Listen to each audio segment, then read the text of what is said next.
خبر شامل کرتے ہیں ہمارے ڈویژنل بیورو چیف میاں جاوید بٹو کی رپورٹ کے مطابق استاد کے بغیر کم عمر بچہ ڈرف کے ساتھ نعت پڑھنے والا فیضان ولد سرور بھٹی اپنے والدین کے لیے مقدر کا سکندر بن گیا۔ فیضان علی کا کہنا ہے کہ مجھے روحانی طور پر شوق پیدا ہوا کہ میں کسی سے تربیت لیے بغیر ہی ڈرف بجا کر ہر وقت نعت رسول مقبول پڑھتا رہتا ہوں۔ فیضان علی کا یہ بھی کہنا ہے کہ یہ سب میرے والدین کی دعاؤں کا صلہ ہے، بڑا ہو کر میں دین کی خدمت کرنا چاہتا ہوں۔ آئیے سنتے ہیں فیضان علی کی سریلی آواز میں نعت ڈف کے ساتھ۔ یا رسول اللہ وسلم علیکہ یا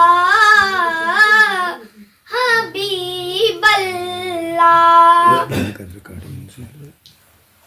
انہیاں ویکھیاں نے جنہاں نے جپیا میرا میرا، ہوڑنیاں ویکھیاں نے جنہاں نے جپیا میرا میرا،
خالی بجا جاج پہ بجانا ہے۔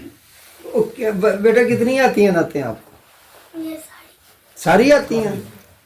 زیادہ کتنی دیر ہوگی آپ کو؟ کون سی کلاس میں پڑھتے ہو؟ میں پریپ میں پڑھتے ہو؟ اچھا، کسی سے لیتے ہو ٹریننگ اس بارے میں؟ نہیں، یہ خود ہی کرتے ہو سارا کچھ؟